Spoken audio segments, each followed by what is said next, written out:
কিছু বলবো না দেখে আমরা চেয়ারম্যানরা জানাইছি। আমি না হলে 3 বার ফোন করছি, কইরা কইরা জানানি হয়েছে। এরপরে লাস্ট ফোন করছি পঞ্চায়েতের কাছে কাগদা দিব, কাগদা দিব ছাড়া তো আর কোনো খবর নাই এখন পর্যন্ত। এই জলটা মানে এই বোতল করতে আইতেছে এটি বোতলটা তো এখানে ড্রেন থেকে আইতেছে, হাসপাতালের যে ড্রেন দিয়া দিছে তারা পুরো বোতলটি পুরা এখান থেকে আইতেছে হাসপাতালে, দোকান হাসপাতাল এটি সবাই একটা বড় কুত্তা গেছে মানে এদিকে তো জল আছে এদিকে মানে কেমন ক্ষতি মানে ক্ষতি হয়েছে এদিকে মনে হয় ক্ষতিটা বিরাট। আর 3 বছর বিরাট ক্ষতি। এই ক্ষেতের এখানে এত সব ক্ষেত যদি এমনি কুইরা থাকে, আমরা ক্ষেত করতে পারছি না, তাহলে তো আমরা কৃষকরা তো অনেক ক্ষতি নানি, আমরা কিতা করে খাইমু। কত বছর হয়েছে এদিকে জল যাচ্ছে মনে হয় জল আইতাছে তো হয়ে গেছে তো অনেক বছর ভাঙ্গা 5-6 বছর হইব ভাঙ্গা।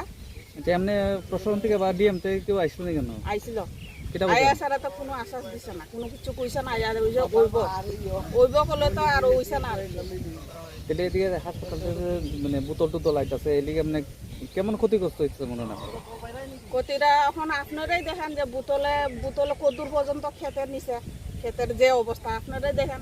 দেখা এটা এখন দিয়া দেন বিচার করতো, আর বিচারকরা দেখবো যে আমরা কৃষকরা কদূর ক্ষতি হয়েছে।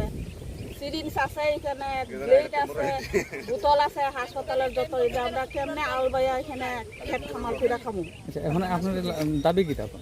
আমরা দাবি হইলে এই ড্রেনটা যাতে ঠিক হয়, ড্রেনের লগে এখানে যাতে রাস্তা আমরা ক্ষেতের ধান নিতে সুবিধা হয়, এটাই চাইতেছি। আর শক্ত করে যাতে ড্রেনটা হয় আর খেতে যাতে জল না ঢুকে।